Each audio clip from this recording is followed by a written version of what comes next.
Go somewhere else. I can't take this nonsense anymore. How are you going to blame the defense? I got the power. Screw Green Bean. Damn it. But once you get to the sausage, I feel like we're doing something. Go Jets.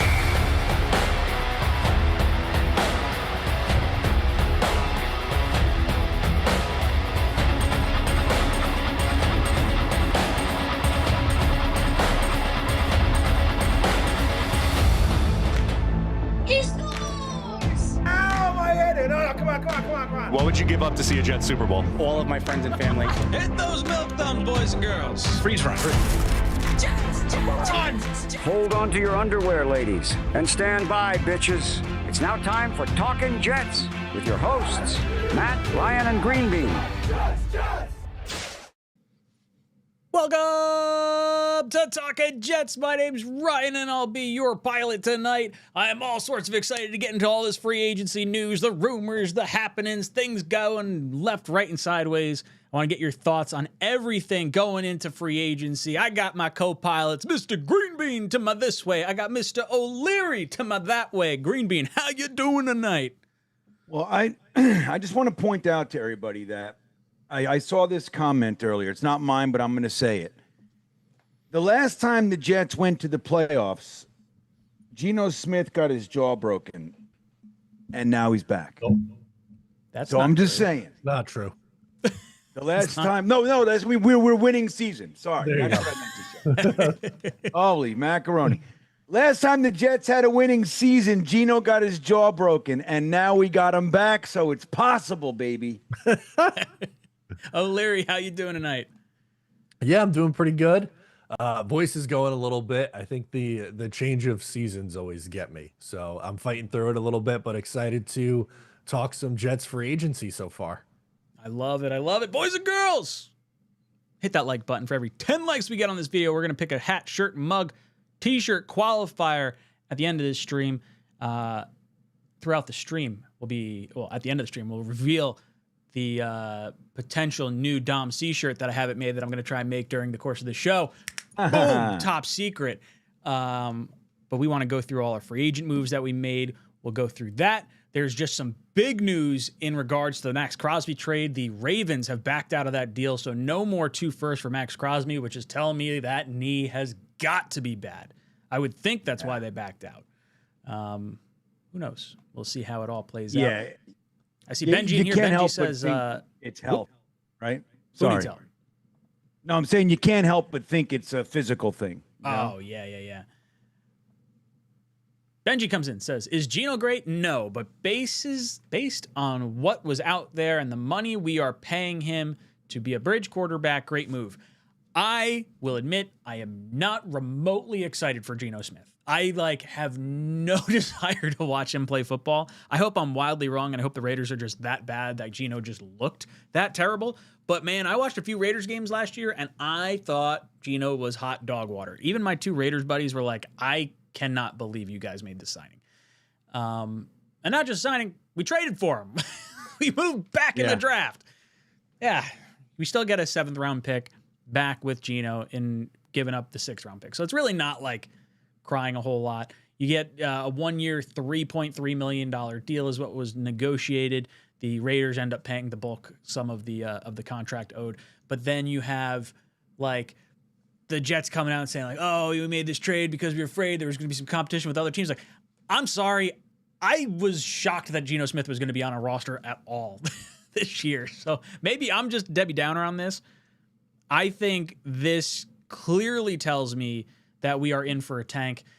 I can't see a rationale where Glenn believes this is his best option for quarterback and is going to save his job. So there's some part of me that thinks has Woody given these guys the green light for another year? How is this the option we're running with for quarterback? Other than the Geno stuff, I actually liked what the Jets did in free agency so far. No real big names. Obviously, losing AVT to the Patriots is super frustrating. But overall, I thought we plugged holes with relatively inexpensive contracts. I think they focused on leadership. I think they focused on stopping the run. Those were all kind of the key points that were hit home, at least in my analysis. But let's go around our panel. Let's give our thoughts primarily on the Geno thing, and then you can get into each of the overall free agency, and then we'll go into like each of the players. We'll kind of go through it in a different slide here. Matt, I'll throw it to you. What'd you think of the Geno trade? Yeah, I don't love Geno Smith, but I don't think I'm as down on him as you are. I think that for the price that they got him, I think he, like, best case scenario, he's okay. Where, 2 years ago he had 4,300 yards and a 93.2 passer rating. I don't know if he's going to throw for 4,300 with the Jets. I think they're just going to be a little bit more of a run heavy team, but can he be the 20th to 25th best quarterback? If yes, that's definitely worth $3 million, and it's an upgrade over what they had. And at least with Geno, he's not afraid to push the ball down the field. He's going to throw some interceptions. So you had 17 last year, 15 the year before that, but he's going to have no fear to push the ball down the field, which that has been an issue for Jets quarterbacks over the last few years. As far as the rest of it goes, I think they made a lot of moves, especially on the defensive side of the ball, that is just going to bring some stability in here. Like, they didn't land any superstars, I would say, on the defensive side, but the Fitzpatrick trade, I know he's 29, but plus starter, still plays at a high level. Demario Davis, 37, but still an elite level linebacker against the run. I think he can, help bring some veteran presence to this defense, and having guys lined up in the right position, kind of like the CJ Mosley role for the Jets over the last few years. And just a couple guys on the defensive line who are good against the run. Like, I know it's not sexy. You want to look at, how many sacks does this guy have? But about gap integrity? How about, like, not over pursuing and, bringing everyone out of position? And I think, the additions that the Jets made will do that. So not crazy flashy, but I think they definitely raised the floor of their defense. That was a good way to put that. And in our group chat, we were kind of saying that it wasn't so much elevating like where we could be as a ceiling, but that raising of the floor where you have better guys coming in reserve roles or coming in rotation. I completely agree with you. Green Bean, your thoughts on the Geno Smith trade and free agency so far? Did I tell you that the last time the Jets had a winning season?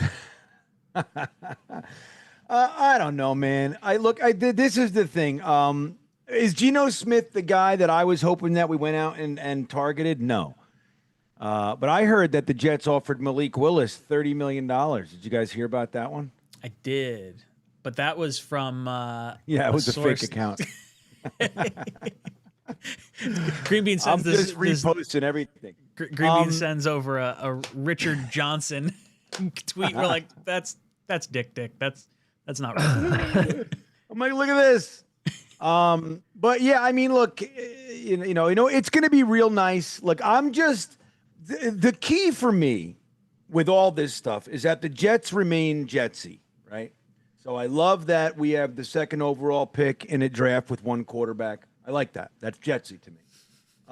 I like that Geno Smith kind of sucked when he was here, and then he left and he had himself he got him fucking really carved out a real nice career for himself. Shit the bed last year. Still had 3,000 yards. But it's easy to do when you're throwing garbage time all the time, though. Like the Raiders were all right. Water. Fair enough. But but it's like he shits the bed and then he's like, all right, that's our guy. Let's get him back. Right in time to suck some more, baby. So we got the bookend Geno Smith career thing going. Now, Demario Davis is interesting because this is his third time as a New York Jet. First time he was drafted, then we traded for him. You remember who we traded for him? Calvin Pryor. That's right. Calvin Pryor, the Louisville Slugger. And this time, though, this is his choice. So he's been here twice and is coming back by choice. Now, I would imagine that the list of suitors wasn't necessarily gargantuan.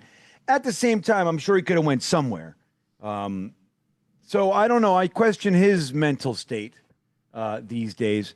But I think we did a good job in free agency. Geno, you just got to remember it's day 2 of free agency. What we want to do in free agency optimally is take the heat off and give yourself flexibility for the draft. That's where you really want to focus. And it just so happens that we have 2 firsts and 2 seconds and 2 fourths in this draft.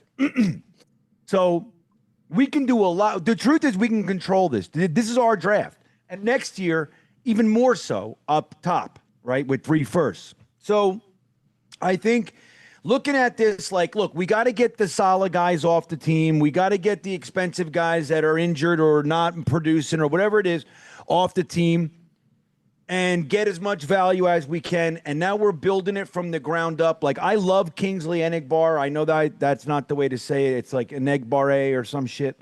But 𝐒𝐮𝐬𝐫𝐽 is how I like to say it. I think he's great. I think he's what we wanted, really hoped Michael Clemens could be. He is that. So he's just going to be that rotational guy. Matt said it. We raised the floor of the defense. I love Minkah Fitzpatrick. I know some people are pooping on it. I'm not. I think it's fantastic. I like bringing in Davis and Fitzpatrick to this defense. Plus, we added the safety from the Giants and the kid from the Bears who had 5 picks last year. Like, you're bringing in guys that are leaders and or have produced. And are so I just think like there's a changing of the guard, so to speak, and I think it's really positive. I don't think we're done with quarterback. I think Geno is one of 2 vets that'll come in, unless you want to count Bailey Zappi. But I think we'll grab another guy, and we're gonna use a pick on a guy too. That's what I think. I don't know if we're tanking this year. I think, stamping the team with a tank label on day 2 of free agency is a little presumptuous for my tastes. That said, I would have preferred maybe not Geno Smith, but here he is. Let's punch him right in his face. Jets were in Vegas, or the Vegas odds had us at 5.5 wins. Matt, do you think we have elevated that number through 2 days of free agency? No, not yet. I think maybe after the draft, you look at it, maybe that gets bumped up to 6.5, but I think 5.5 is probably fair for where this team is right now. But with 4 picks in the top 44, that could potentially change with some star power added in the draft. So no, I think 5.5 is fair. Bean, what about you? You think anything we've done so far has elevated the 5.5 total that we were originally slated for Vegas? Yeah, I think Osai got us up to 5 3/4, because what doesn't change much, because it's tough to that between 5.5 and 5 3/4. It's tough to find that gap. The quarterback didn't do it. It was the defensive lineman that pushed. Well, yeah, you stack them all together. What did we get? 5? I mean, we got 2. If you can include the trade 4, yeah. So what? So we got Devondre Sweat, Joseph Asai, 𝐒𝐮𝐬𝐫𝐽, and David Onyemata. That's the other one, right? So 4, right? Lots of names that are very hard to spell. Yeah, quickly. That's what we're doing.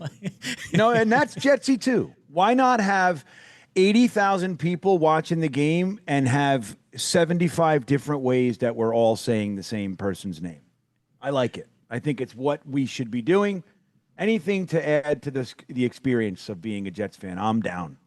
Ryan comes in. Ryan says, if Clemens re-signs with the Jets, Geno better keep his head on a swivel. In all seriousness, Geno returning is comparable to Josh McCown in 2017. If that's what we get, and look, to be honest, the $3.3 million, Matt said it really well. It's a very good value contract for Geno. Like, I think every single one of us would prefer $3.3 million for Geno as opposed to $20 million for Justin Fields. I think 10 times out of 10, most people would be taking that. If we can get a Josh McCown 2017 type season, that is a very, very nice year to have. That was our John Morton season, if time frame reminds me correctly. That was probably the best offensive season that we've had short of the Fitzpatrick year. Or I should say the best offensive coordinator we've had short of the Fitzpatrick year. That was the Richie Anderson coming out year. Yep. Yeah, that was... Or chosen Anderson. Well, he wasn't chosen yet. He was chosen. No, he to wasn't. Carolina, I think, right? But didn't he just change the way he spelled Robbie? Didn't go like Robbie with a Y, then it was Robbie with an IE, then it went Chosen, and then I don't know. So Yeah, it's weird.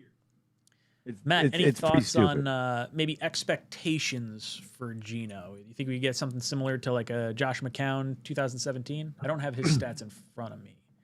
Yeah, let me pull that up. In 2017, I believe he started 13 games, 18 touchdowns, 9 interceptions, 225 yards per game, and 94.5 rating. I would sign up for that in a second.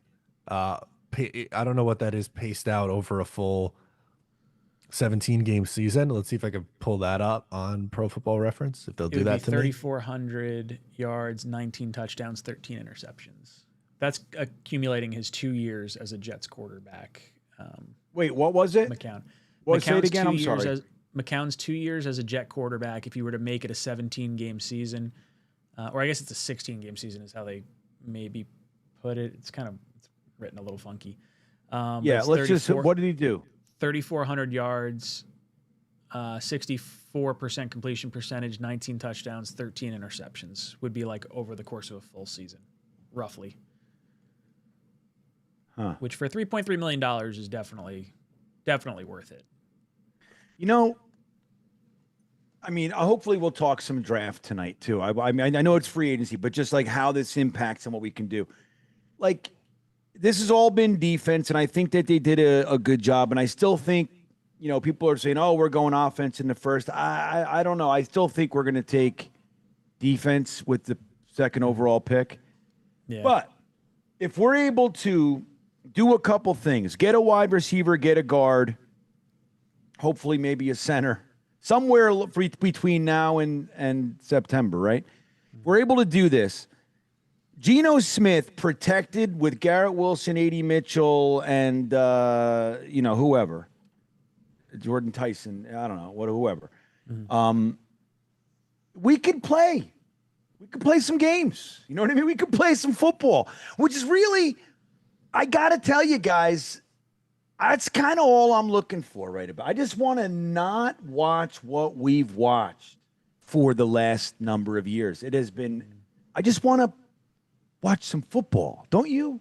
I just want to be entertained. That's what I said last year. Just entertain me for a season. That's all I care about. We've got the picks to go up and get a quarterback. I don't, like, would it be cool to get number one? Cool. Yeah, on board. But I'd really like the Colts to get number one and us to, like, actually try to win some games. Like, yeah. We'll see. If we get a Josh McCown level season, I think we could be happy with that production. Jack jumps in with a super chat. Thanks so much, dude. Says, sup, gang. I watched some of the free agency coverage from Texas, Arizona yesterday to warm up the seats. That's right, boys and girls. Yes. Jack Follensby getting in on the discussion for the Jets. Talking Jets draft party. Let me pull that up. Bam. If you haven't done so already, down in the description, link to talkinjets.com. Get yourself a ticket to our Talkin' Jets draft party. $25 gets you in the door, first drink included. Then you get $5 draft beers, $5 well drinks, $5 house wine, 50% apps all night long, and you get to hang out with your boys watching the draft, making fun of all the other teams, making stupid decisions. We're going to make the best decisions, the greatest decisions of all time. This is where we set the stage. We're going to have our crowd cam going on on all you guys, so you get to capture the reaction with us. It's going to be the best. So much fun. I seriously can't wait, man. It's going to be an absolute blast. You guys gotta, if you have, I mean, look, maybe you're waiting a little bit, you're going to buy your tickets, but at the end of the day, you really got to get in there and hang out with us. It's going to be such a good time. 2 firsts and the potential for the Jets to slide back into that first round with Trader Mooj hanging around. This guy is out of control. And but he seems more measured. Doesn't he seem measured? Like he's making crazy like trades, whether it's, you know, for players or picks for players. But he seems measured to me. He doesn't seem like haphazard or crazy or like a loose cannon. He's just, I don't know, man. I think there's a really distinct possibility that we see 3 first-round picks this year. I think it's definitely possible. I mean, we got to see it with the Wilson Sauce and JJ trade. I think when you look at how Muji has handled trades in general, I think I've liked every single one. Like even the Geno trade, like, is not something I necessarily would have done. But again, I don't think there's not a whole lot at stake for the trade that actually happened. And if, giving him that little extra $1 million as like a, hey, thank you for coming here, gives him, some sort of Jets pride or whatever, hey, we're taking a swing on a guy that's been down this past year. And I like when expectations are low. Let's set them really low. Yes. And then you can go up a little bit higher. There's no issues there. Matt, your thoughts on the draft party? Yeah, I can't wait. I'm curious to see the rundown from Follansbee on if you like Texas, Arizona. I know we had a fun time when we went and checked it out, but it's going to be a blast. The draft stream is always my favorite thing we do every year, and getting to hang out with a bunch of crazy Jet fans and react together as the picks come through. It's going to be a lot of fun. Sign us up for that. Boys and girls, hit that like button. Going to pick some qualifiers at the end of the stream to win some stuff.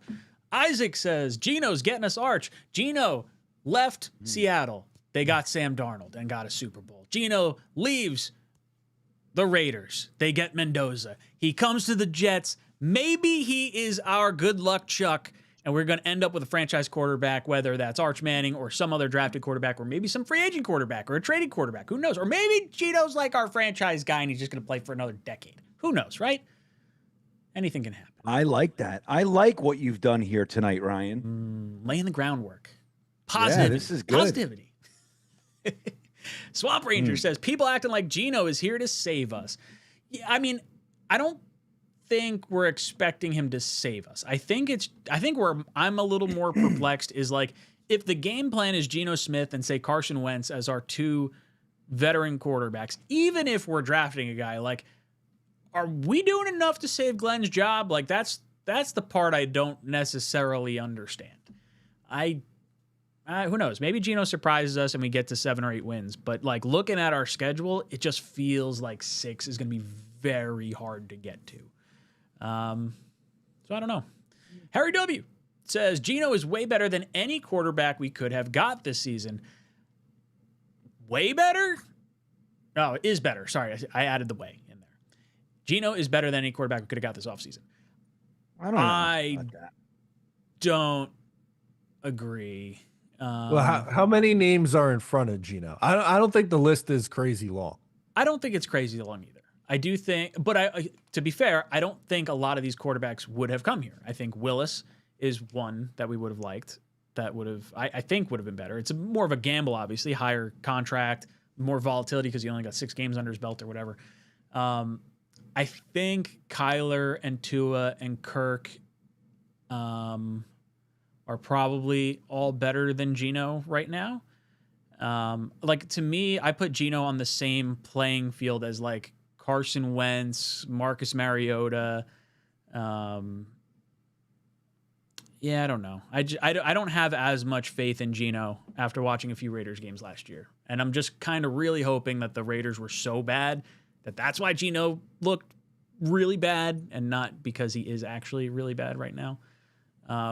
Matt, how many quarterbacks would you say were maybe better options than Geno? I would have put Jacoby Brissett, Kirk Cousins, maybe Kyler, but he gets hurt all the time. I think he played better than Tua last year. I don't know. He had in a bad year, he had 19 touchdown passes and a 84.7 rating. The interception numbers were high. And I think part of it though was just how bad that Raiders offensive line was. I know they had some weapons, but he was sacked the most in the NFL too. So I'm not saying he's going to be great. I think there's a chance he could be 75% of what Josh McCown was in 2017. So like, I don't know, okay, fringe starter at best. Good enough to land us the 6th pick in the draft, if memory serves correct. Is that right? And then we traded up to 3 to go get Sam. Yes. Yeah, I don't know. I think Brissett is definitely would have been at the top of my like list. And I guess the lens I was sort of viewing free agency through was like, what helps a young quarterback the most and creates that nurturing environment? Like the Raiders kind of are, from what I've heard, they want to add a veteran quarterback to be a bridge to Mendoza, where he doesn't necessarily have to start the first game of the season. And like they decided to pay Geno $18 million to not be on their team. Like that to me just that doesn't pass the sniff test. So I don't know. Maybe they're framing it as like a, hey, go have success elsewhere. But it just, for a team needing a bridge to get rid of a guy that's a bridge, doesn't make sense. Bean, any thoughts on that? Well, I was trying to figure out what 𝐒𝐭𝐭's doing today. See if we're going to re-sign him, bring him back. Trying to get him knocked out, have Fitzpatrick come in, or back up. Yeah, we got to bring him back. Did Geno? I wonder if Geno ever paid him that $600. But I don't look. Here's the thing that good teams know. The Jets don't know this, but good teams know this. That when you have a starter at quarterback and you're planning on moving on, like somebody's the starter on your team and you're going to move on, that you get rid of that starter, like the previous starter. You don't keep him around. And it's like 99 out of 100 times, like when that happens, like the team gets rid of the previous starter at the end of the year or whatever it might be. That's what I attribute this to. Tom Brady knows this. I don't know if Mark Davis knows this, but Tom Brady knows this. You can't keep Geno around because then there's the potential of a split house and the whole thing. And you want it to just be Fernando Mendoza's team, new coach, new quarterback, the whole thing. So I don't know if it's like we'll pay anything just to get this guy out of our clubhouse. I know we can look at it like that, and maybe that's true, but we haven't heard that about him, that he's like, that he's a problem. But, if he's so bad that they're willing to pay $18 million, they were going to pay him anyway. You know what I mean? Like they got to, if they cut him, they're paying him. So, well, that either way, like whether it's a trade or not, like the fact that they were going to pay that money to not have him there, like, yeah, but that's just teams get caught in that. We're still paying for Aaron Rodgers. You know what I mean? What does that say? He went to the playoffs last year. Yeah, but that's because it would have been way more painful to keep him, because it would have triggered another clause in his contract to push the dead cap. I get it. That was just a quick reach into the barrel. Yeah, but it's like, but my point is, it doesn't necessarily spell doom. You're looking at it through the doom goggles, but so I just think like any team knows, like Geno's not going to be the starter. Get him out of here. We don't want to waste another rep on a guy that we know what we don't want. We're moving in a different direction. We want to trim all the layover from the previous, regime. We're moving on. I think that's more in line with what it is. Scuba comes in and says, with the Crosby deal off for now, should the Jets attempt to make a move? Expensive, but could solidify the defense? Absolutely not. I'm not trading what would probably have to, at bare minimum, be a first and a third, I would think. Definitely not giving up 2 firsts for Max Crosby. Jets are not in that kind of stage to go after a player like that. His contract's favorable, but the knee is like all jacked up. And the Ravens are a smart team. Like the Ravens don't generally make like a decision where we say like, wow, that was a really terrible move. If they're backing out on the Max Crosby trade, there's probably a good reason. So I'm out on this. Matt, your thoughts? Yeah, it just doesn't fit the Jets window, right? Like they're trying to get younger and build through the draft, and trading draft assets and high end, first round picks for a 29-year-old is not the route that I see Musha going. Bean, your thoughts in on Crosby? Wouldn't it be great if the Jets swooped in after he failed the physical with the Ravens and we signed him? Wouldn't that be just the best? I don't think, or trade, like you said, like we trade the 2 firsts or a first and a third, and we're like, yeah, all right. Our doctors say he looks fucking pretty damn good, man. Get on that MetLife turf. Let's go. Yeah, right. Yeah, ABT was, almost got injured running from this team. And then we're going to bring in Max Crosby, So, yeah, I just don't think it's the thing that we'll be doing. I think it's look, it's a nice name and all that kind of stuff, but I wouldn't hold my breath. Yeah, fun player, wrong team. Magellan comes Yep. in and says, getting worried about our guard situation. Do not want to draft our starting guard for next year. Need a vet starter in free agency. Yeah, this is the biggest glaring hole for us right now. AVT going to the Patriots, which, Darrell, I'm going to throw your comment up here. AVT is betrayal. Yeah, definitely hurts to see him go up north, especially because we know what's going to happen. He's going to play all season long. He's going to get like his all-pro credentials, or he's going to get voted to a Pro Bowl or something like that. Like, AVT was our best offensive lineman when healthy and on the field. The dude just tore both his triceps. He popped an Achilles. It just couldn't stay healthy and on the field. Guard situation, like right now, bearing, getting a bona fide starter in here, I thought the kid from Green Bay would have been a really nice option. Jenkins, he wound up going to the Browns. But it feels like pick 16 or one of the 2 second-round picks as it stands right now is going to be a guard. That feels like a pretty glaring need at this moment. Matt, your thoughts on the guard situation? Yeah, I'd like to add one before going into the NFL draft, so you're not like desperate to take one with one of those, 4 picks in the first 2 rounds. I was looking, there's a lot of guys with some injury history about, like, Wyatt Teller was really good, but he's been banged up. I don't think a Mekhi Becton reunion's happening. Kevin Zeitler, maybe. He's old too, but he's still. Is that where he's at? 36. Okay. 36. I like Zeitler. Yeah. Bean, what about you? What do you think about the guard position? Well, this is what I'll say. We didn't lose anybody. And I think you might have had a tweet about this earlier, Ryan. Maybe it was you. Maybe it was Dom. The Jets didn't attempt to keep Simpson, or they said we're letting them both go and look in free agency. Mm-hmm. So we didn't like lose anybody. It's not like we were trying to, to get these guys back and, and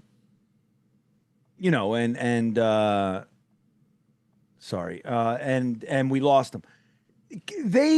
I get the impression that they have a plan. Now, maybe I'm wrong. I've been wrong from time to time. Every now and again, I'm wrong. But it seems like we went into free agency knowing, look, we're going to do this in free agency. We're going to do this in the draft. And we're letting our 2 guards go. You know what I mean? So it's day 2 of free agency. Yes, I would have liked Jenkins. I'm with Matt, and I think you're on the same page, Ryan. I really would like to see them bring someone in before the draft so we don't feel like that pressure to do it. But there's a couple guards that I really like in the first 2 rounds, and we have, 4 of the top 44 picks. I think we can get one. So I'm not really worried. Let's let this thing, and we can make trades. I mean, last year we traded for, or 2 years, didn't we trade for Simpson? And we traded for what's his name, the other guy, Morgan Moses 2 years ago. Like, you know what I mean? Like, you never know, man. Like, I'm not. They have plans. Mouge's trader. He's a trader guy. He's not afraid. He's got balls. He's got a plan, and he let these 2 guys go. So let's see what's going on here. That said, I'd love to see them bring a guard in before the draft. Ablab, what's good, brother? Says, we are roadside circus, not even Barnum Circus. Roadside, damn it. Hey, you know what? Clown car's big enough for more. Come on in. That's what I like saying. We'll be good. Yeah. We'll be fine. It's time we embrace it. That's why I want 𝐒𝐫𝐞𝐫𝐢. You know what? He will definitely fit in the clown car. Sorless comes in. Sorless says, Garofalo confirmed Baltimore backed out due to medical reasons. Crosby failed his physical. Also, who will be our kicker? I say draft one for once. That's exactly what needs to happen. Dom C's wrong. I know. Letting folk go is kind of silly, though. And I don't know why we did, but I think it's time. So I am always of the impression when you let a kicker walk, you're kind of setting yourself up for close losses. Like, if you don't have a kicker, there's no better surefire way to lose games than to have an unsteady kicker situation, because Jets don't win the Falcons game with a good kicker if we don't have a good kicker. You could see a number of that over the years. Like the first few years with Joe Douglas trying to get a kicker, we lost a ton of close games. Like in Maybe a that's why he's season where we're focused kind of on. in this like, well, we want to win and we want to perform well, but if it's like we lose a game because of the kicker, I'm kind of okay with it. Like sounds kind of stupid, but like I've said, if I could play 44 to 48 every single week and lose the game and feel good about the team moving forward, like that's kind of where I'm okay being at. That's kind of my view on kicker. But yes, I would like to see us draft one, and I know our guys are on board with this too. Now look, you have a point, and I don't. That's like smart tanking, right? That's how you do it. Like you do all this shit in free agency, and you don't really get anybody. But you get a bunch of guys, and everybody's like, they're pretty good. You know, they're solid, and we're raising the floor, and then you do all this stuff, and then you just kind of botch the kicker, and you know, Gino he throws for 2,960 yards, but. Not good enough, and you know, like that's the kind of how you do it. You don't go in and blatantly tank. But I wouldn't be surprised to hear that Woody was like, "Get that fucking guy off the team. He lost me the #1 pick. I don't care. You're not bringing him back. I don't care." That's gonna be my truth. That's what he sounds like. I'm living with that.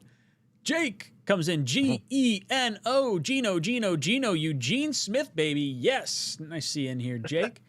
Peter says, hoping to see Muji pull off a trade for Brian Thomas Jr. Missed you guys last week while in the hospital. Oh, man, Peter, hope you're doing all right. Ryan, check your email if you can help me out. Thanks again.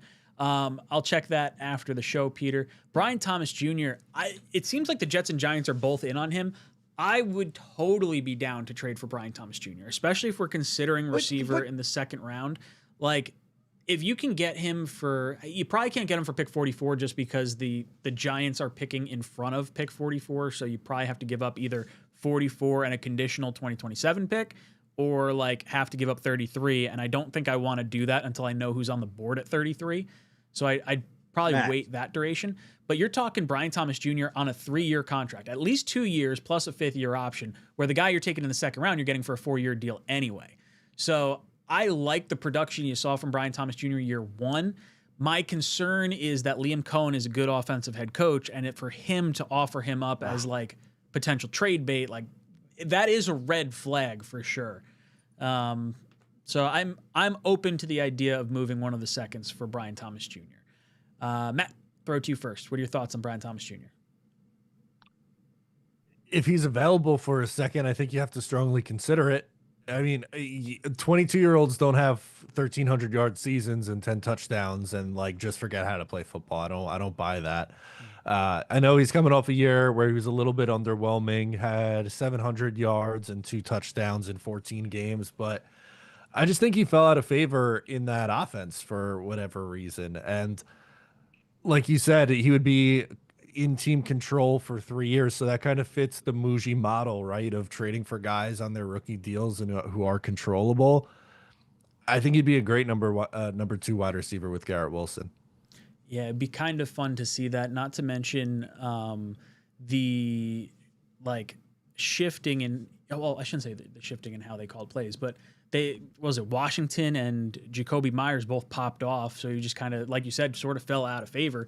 A lot of drops. I don't know offhand how many drops he had, but there was a lot this past year. That was a big red flag for the Jaguars. Bean, what about you? What do you think about Brian Thomas Jr. making a trade for him? Well, I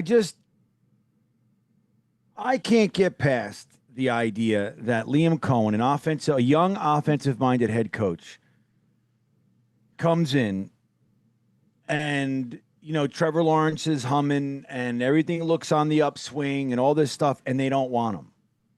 That to me is concerning, more concerning than you guys are expressing. I feel just like maybe it's maybe a little bit worse about it. Like, and maybe, all right, it's not a fit in the offense. I don't know that kind of stuff. Like, why isn't he a fit in the offense? Like, what, what is it that a wide receiver,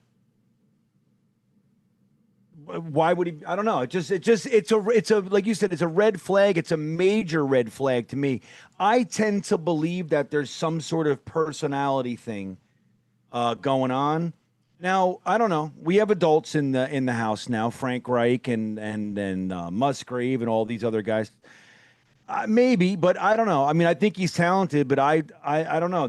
I'm spooked by it. I feel like if they're trying to get rid of him, this early into his rookie contract, there's something up. Derek comes in with a 5 spot, says, Geno delivered Darnold to the Seahawks, Mendoza to the Raiders. Can Geno deliver Arch Manning to the Jets? LOL, JETS, Jets. Love the show. Derek, thank you so much. We can only hope that franchise quarterback is on the horizon for us. Bearded comes in and says, so pumped for the draft party. Anything else happening that weekend with the crew? I feel better about Geno at $3.3 million than Fields or any other option. Completely agree with the contract numbers and quality of play you could be getting, especially throwing the ball down the field. As far as anything else going on that weekend, we are streaming the draft Thursday, Friday, Saturday. I am going to be in a mini coma on Sunday. I am going to be absolutely exhausted. So there is no other plans as far as I'm concerned for that weekend. Matt, anything you got going on? No, the only thing I teach a class on Friday mornings at a local college here in the TV studio, and I'm trying to think of a way how to get out of that weekend. But it's tough because it's our second to last class. So I don't know how I'm going to do it, but I got to find a way to get out of it because it's going to be a late night Thursday, Friday back on the stream. Want to talk about some of the guys who'll be available at the top of the second round. So it's busy. It's a lot of work that goes into those 3 days. But like I said earlier, man, it's a lot of fun. It's my favorite thing that we do every year. Bean, you got anything planned for that weekend? No. Hanging out with two other good-looking dudes. Yeah, we're going to be drafting. That's the thing. It's not like, we're having this big event and then there's nothing going on the next day. It's day 2 and 3. It's of the draft following that. So we'll be live for the whole time, Bearded. That's what we're doing. Darrell comes in and says, trade for Max Crosby. I would not. I don't know if I'm sure there's probably a value I would ultimately pull that trigger on, but I really don't want to give up a first for him, and he deserves to go for a first, even with the injury. Like, dude played well after that. Pete Carroll was mentioning that it was a horrible injury, which is like probably not helping his cause. Being anything you would trade for Crosby realistically, like let's say it was just a first, would you do it? No, not after failing a physical. And like we talked about, I don't know, man, we're trying to do something here. And look, I love Max Crosby. I think he's fantastic. He's a very, very fun player to watch. But he's at the end, he's in the twilight, and he's trying to go to a winner in the whole thing. And you know what I mean? What are we doing? I just don't think it's a real thing. Matt, let's say it's 2027 first, or any just singular first. Would you do it? I think 2027's worse because you might have to move around to get your quarterback. So I wouldn't want to give up one of those 2027 picks. They're valuable. Well, let's say it's 16. Whatever is your least valuable first round pick. Well, what if they want to move up, right? Well, if they have I'm not arguing. I'm just saying if it's just straight up up first for Max Crosby. That's all I'm asking. 16 this year? Sure. Yeah, still no.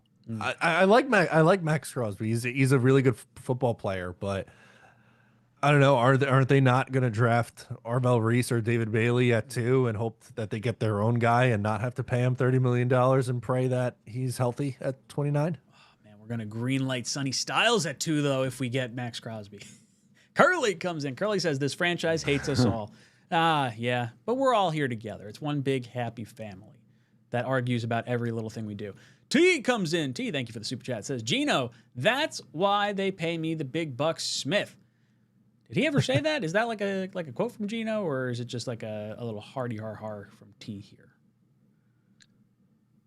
I just remember his what was the line after his first win? Like, they ain't called me back, or something about being called back. That's the Geno line that I remember. Probably that was like the first round pick knock or whatever. Only bands. Well, while you're here, I might as well say, join the only bands.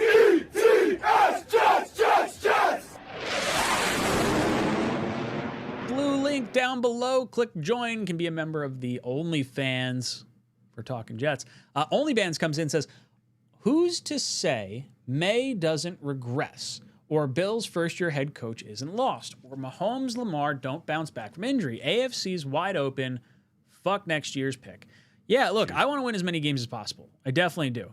And you're right. I think May could definitely be a bad quarterback. I mean, like, they played the easiest cupcake of a schedule this entire year. The Bills still have Josh Allen, so even if the like head coach is a little lost, he's gonna like probably win the division by himself.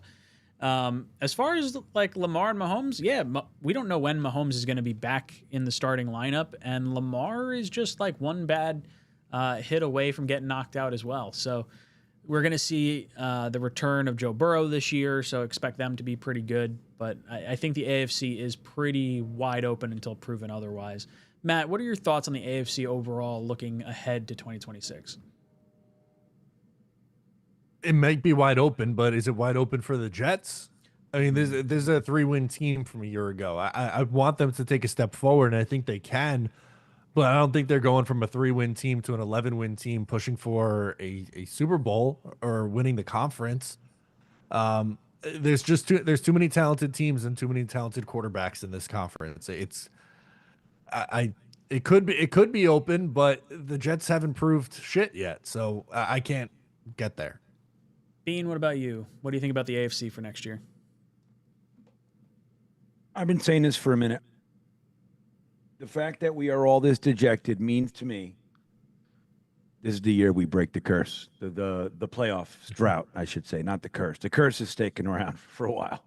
But this is it. I'm telling you guys, we are going to the playoffs, wild card and out, but I don't care. I just want to end the narrative, and I see it. I see it all over the place. We're heading into the draft. We're giving ourselves flexibility. It's day 2 of free agency. Look at all the guys that we signed.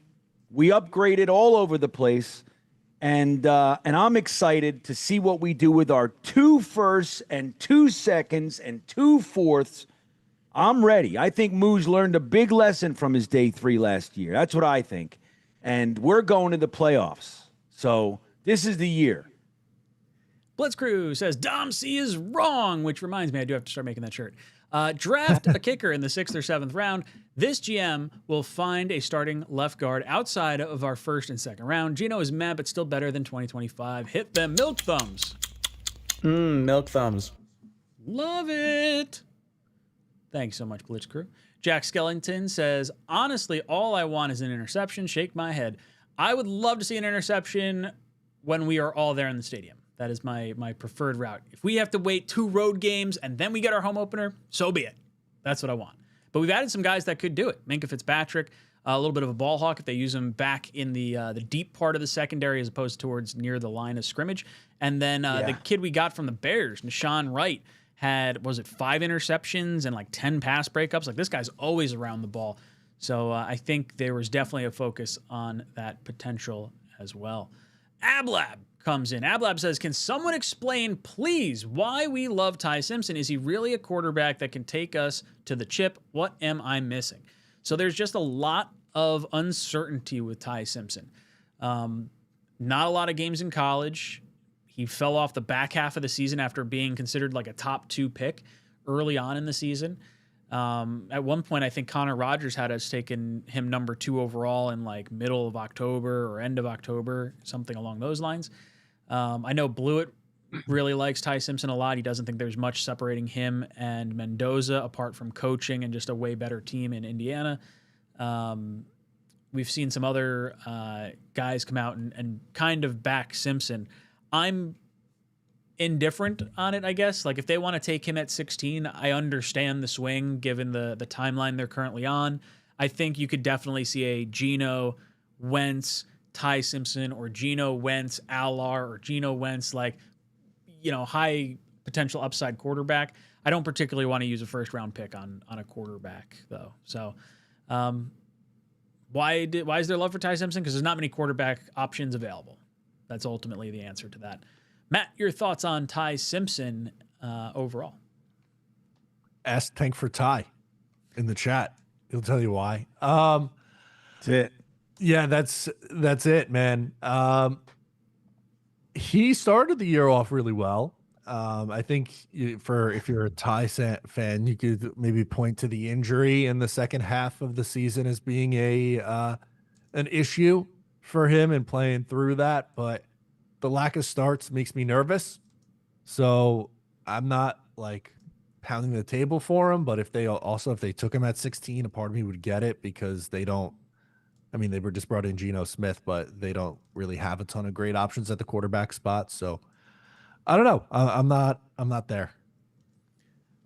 Bean, your thoughts on Ty Simpson? Why do we like him? Well, for a little bit last year, he was like really looking like the number one quarterback coming out. So I think, the talent is there. I think, like Matt said, the number one concern is that you don't have a lot to look at with this guy. He's inexperienced and he's old to be that inexperienced. So, but I think the talent is there. I mean, you can see it. And now, whether or not you can get it out of him, I think, is really what we're looking at. But this year, I would be. Look, I know we got two old heads in here for the offense, right? In Frank Reich and Musgrave. But I got to tell you, I feel better with those guys having the keys to the offense than I have in a long time. We've just been taking these shots with these guys. Hackett was like, all right, well, we're just hoping Aaron Rodgers is Aaron Rodgers. Like, that's what we're doing here. And then we promoted Downing because literally everybody else on the staff was worth nothing. He was like, we're like looking around. We're like, can anybody call plays? Like, I'll try it. That was kind of how it went. And, I don't know. I feel like if you're going to try to bring on a quarterback with talent and squeeze the lemon, this might be the year to try to do that.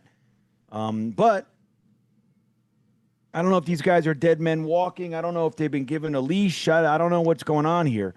If they haven't been given a leash, I think a quarterback's incoming. Brace yourselves. And I wouldn't be surprised if it's with pick 16, if he makes it there. But I think what Ryan said, too, before about, maybe like a high upside guy a little bit later down the board, I think that makes sense, too.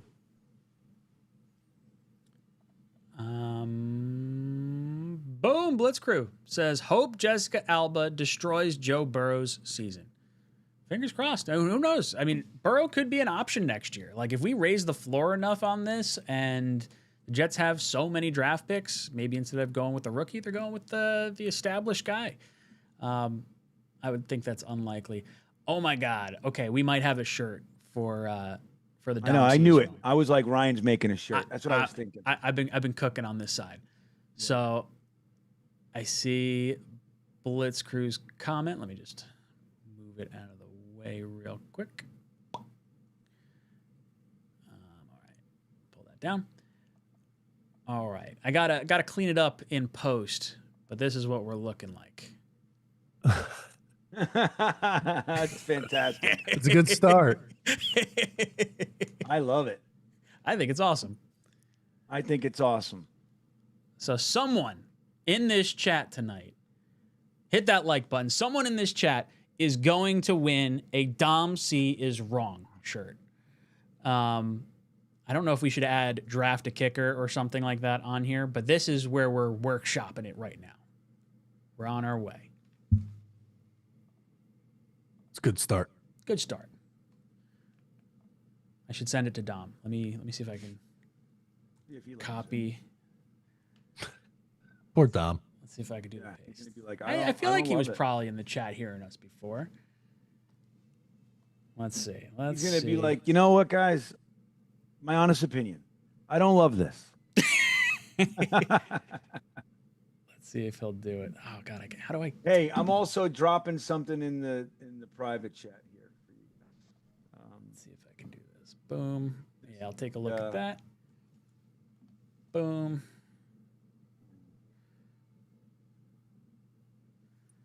All right. Sorry, I'm clicking around and doing a whole bunch of stuff.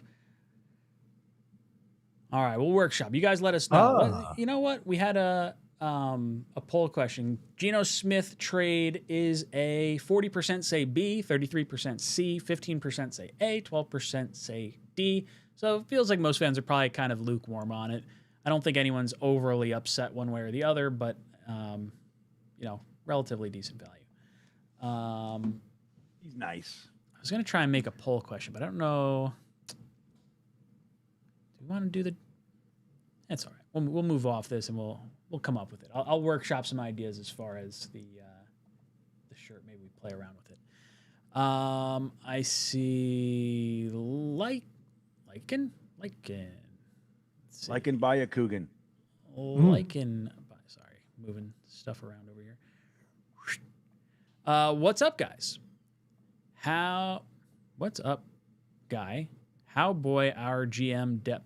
How about our GM depth? What's your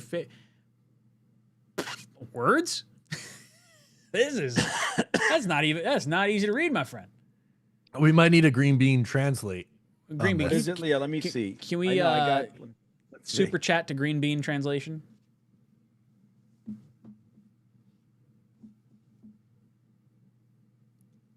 All right, yeah, I got it. He says, "Yo, what's up, guys? How's our boy GM depth? I'm glad you What's just your reciting favorite it to guy? us. What's your favorite guy that he brought in?" Okay. All right, we'll roll with that because that sounds like it's about as as stuck reasonable there. as anything else. Yeah, look, I think of all the moves that happened so far, I really like the Minkah Fitzpatrick trade.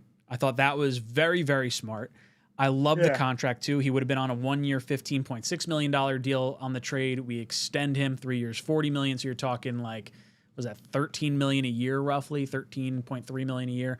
And I really like the Nahshon Wright signing, 1 year, $5.5 million. I thought both those moves were really, really savvy. I don't love the trade for Geno, but admittedly, for $3.3 million, it's significantly better quarterback play than we were getting out of Justin Fields last year for $20 million. So everyone else just feels like it's kind of raising the floor more than anything. It's weird to think that Alex Anzalone wasn't brought in when he's 5 years younger and was $5 million cheaper. And that's not to say anything against Demario Davis. I like Demario, but kind of maybe an interesting decision there. But I'll say Minkah and Wright are my two favorite additions so far. Matt, what about you? Yeah, I'm going to say it's Minkah and Demario Davis. I just think they're going to bring the much needed veteran leadership that the Jets have been lacking on the defensive side of the ball. Bean, what about you? What would your favorite signings or moves be so far? Well, I'm with you on the Minkah Fitzpatrick thing, and I love that we started with that. Like right before it all got going, it was like we got a safety. I like that. I like the move. I like how they made it, and I'm gonna say I like 𝐒𝐮𝐬𝐫𝐞𝐬 coming here, man. I like that. I like that move. I think it's. Like I like workhorsey type of guys. That's how I categorize him. And I think, all this defensive line depth for what's really going to look like it's going to be a 3-man front. I think that's a lot of depth. It's a lot of, kind of shedding all these names that we've had around here a long time. And I think it's good for me. So I like that. I would have liked to see. Did we get anybody offensively? Is it no one? Andrew Only Beck. Geno. Andrew Beck. That makes me that's right. so happy. I love that we are holding on to fullback. No matter how little we use it, we just keep holding it. I love it. I think it's great. I have a real quick before we continue going into this. I got to try something real fast. I might glitch out. New variation. Draft a kicker. Oh, there we go. Boom. I think that's it, Bean. I got to clean up like the helmet and the number. What number do we want to see on that? What would be our preferred number on a kicker? 1. 1? 1 is good. Change the number to 1.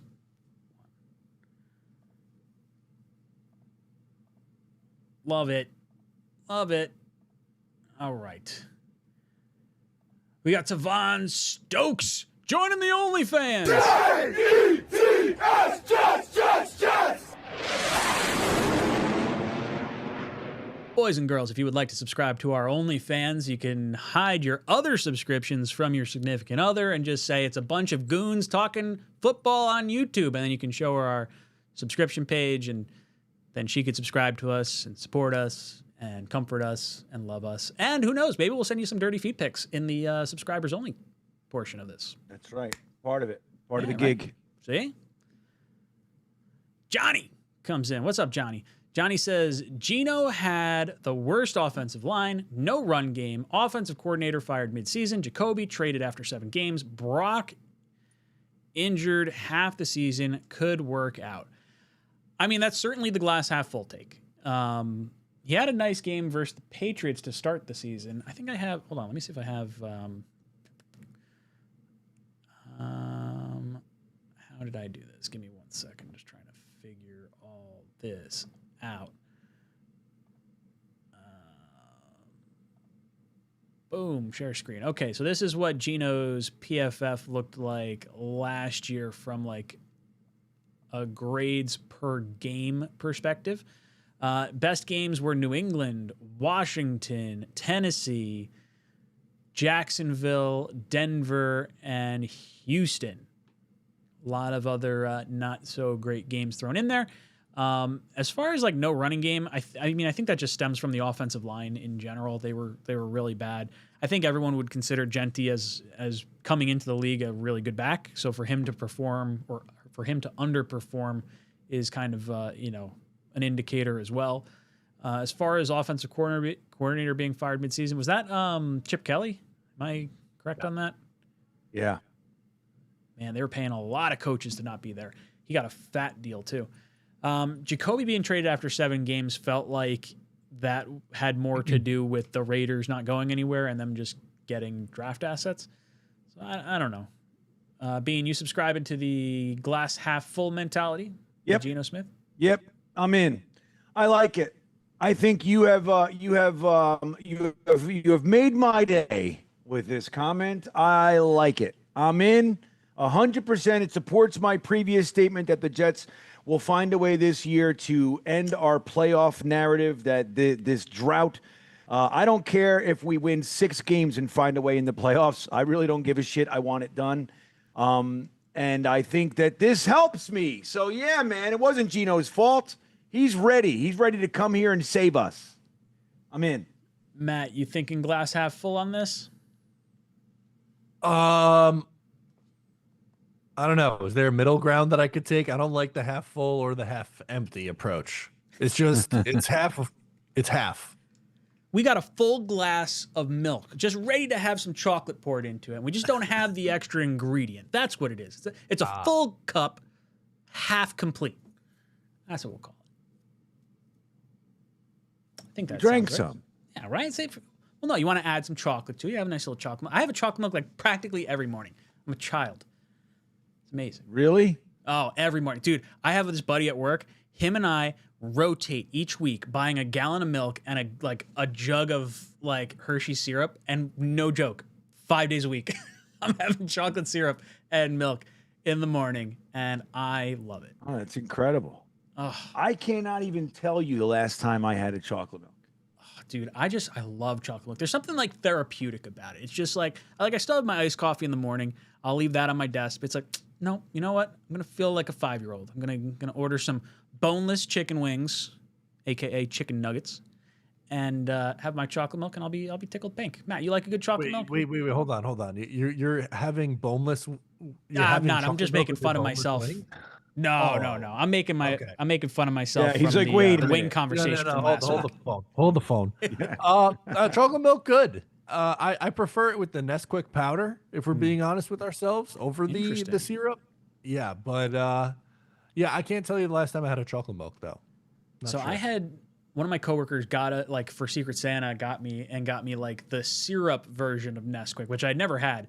I haven't had Nesquik probably since I was a kid at this point. Aside from I guess the Nesquik's the ones that are in the like bagel shops and that stuff too. So I guess I'll have it then. But I haven't had the powdered Nesquik in a really long time. I used to love getting to the remnants at the bottom of the glass, and you get a little bit of chocolatey crunch and sugar. Oh yeah, it's delicious. You got a dry scoop Nesquik. You gotta do that, but even like before you make it or after, I guess it depends. Before you stir it, I would say. But like that, I would do 2 scoops, last scoop, dry scoop, and then stir. I'm a fan. I used to, when I was a kid, I used to get like my parents would have the hot chocolate mix, and I was like, ooh, and I take a spoonful of like the dry hot chocolate mix. I'm a sicko. I don't know what to tell you. Antonio, thank you for the 10 spots, says, don't love the Geno trade, but now have to talk myself into it. Garrett Wilson, trade for Brian Thomas Jr., hopefully. A.D. Mason and Brees could be a lot worse. Who else in quarterback room? Beck, Ty, Alar, maybe Wentz. Yeah, we heard a lot of rumors about Wentz. The Jets wanted to bring in 2 veteran quarterbacks. I'm fine with Wentz as a second option. I'd be fine with Andy Dalton as a second option. I'm not sure who else is really out there that we'd want to necessarily be linked up with from a veteran quarterback perspective. And then as far as like drafting a player, Ty Simpson would probably give you the most hope, and I would think provide Glenn with potentially the most job security. I feel like everyone else is too much of a dart throw that you'd really have to hope you hit on him. With Beck, I feel like his ceiling is just a career backup. So if you make that pick, say in the 4th round or whatever, I think it's still effective because I think you need a long-term backup anyway. And if he shows more than that, then you've just created value for yourself. If you're talking about taking Beck in like the 2nd round, I'm not on board with that at all. Alar, I do think is going to have to be a day 2 pick, whether that's us getting a 3rd round pick in some capacity and drafting him there, or needing to pull the trigger in the 2nd round. I would understand it based on the traits and everything.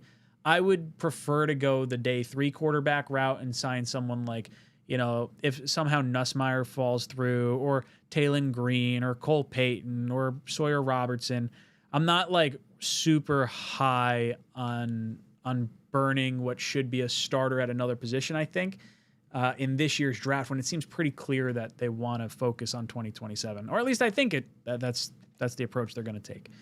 So, Matt, what are your thoughts on this as far as like the offense? I think it is laid out well the way Antonio said it here. I think you're set up for a young quarterback or any quarterback to perform well.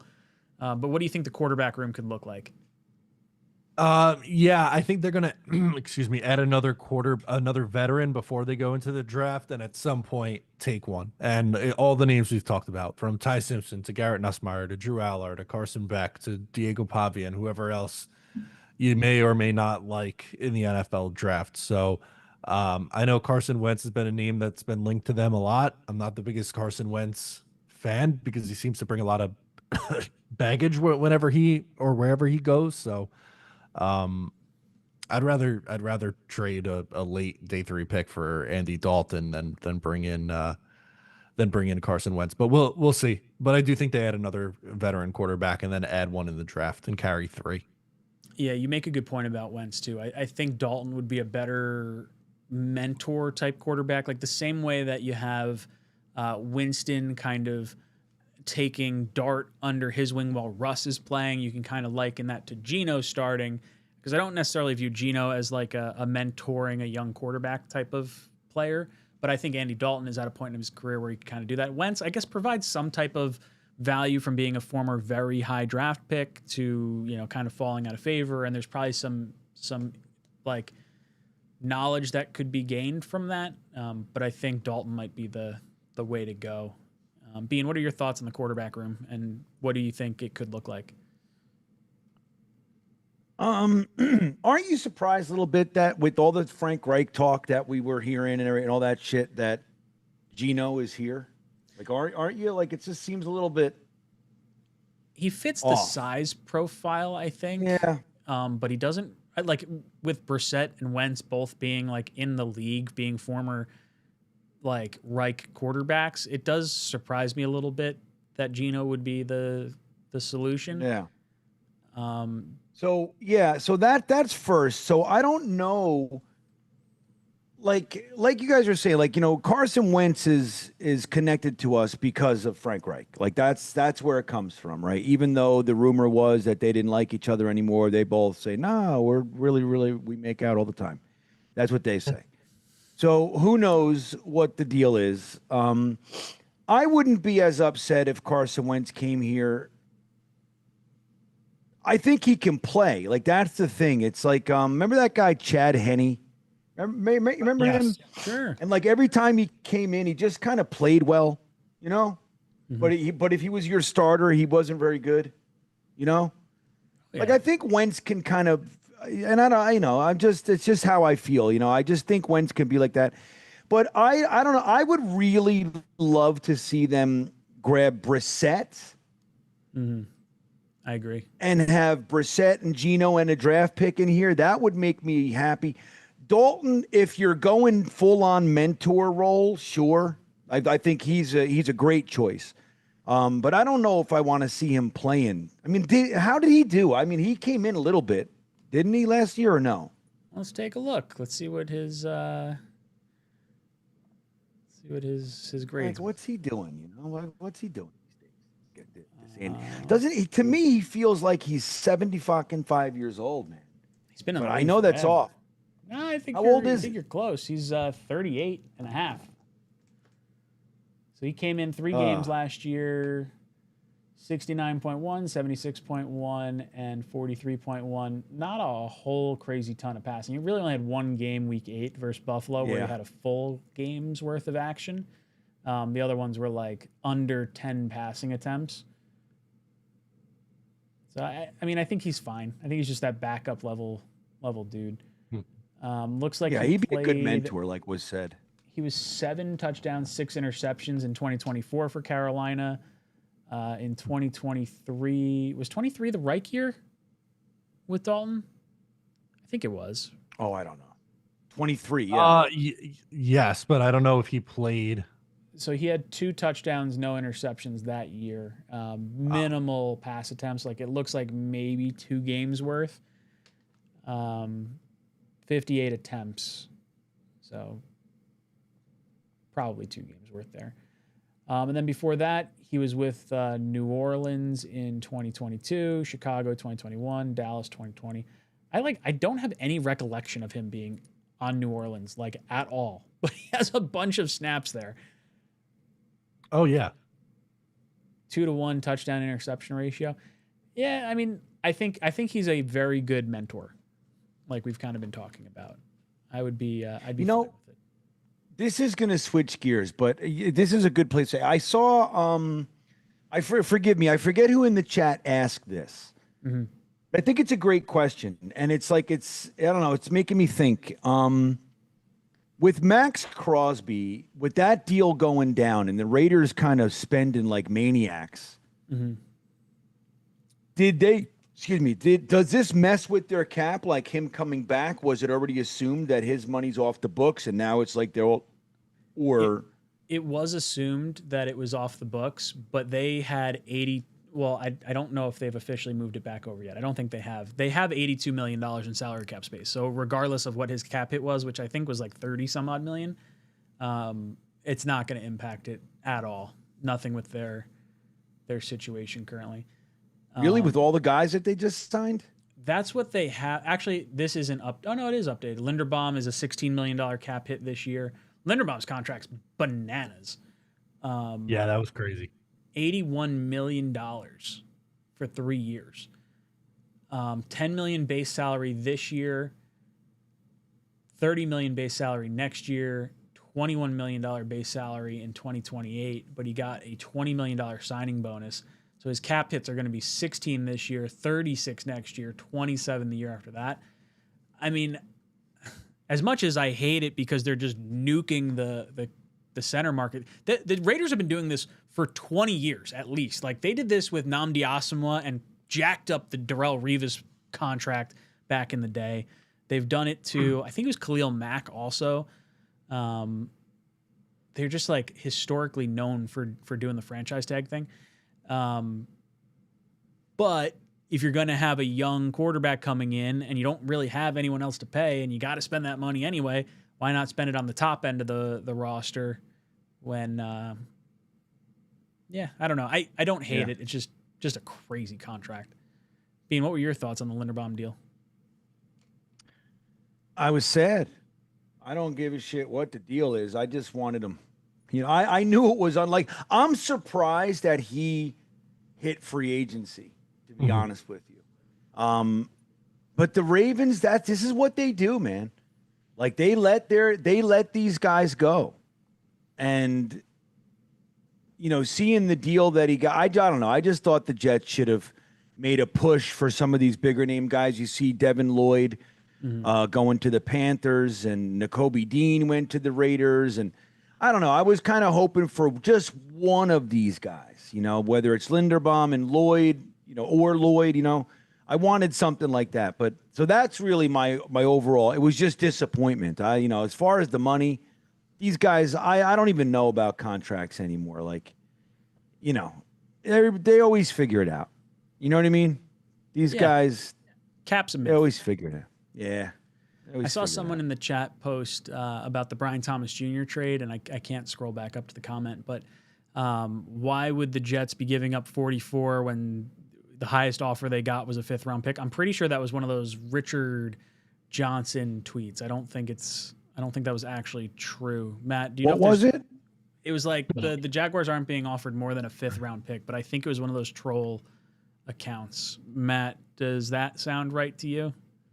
Yeah, we need to open the schools and have media literacy classes, I think, going forward here. He's calling you out, Bean. That's what I hear.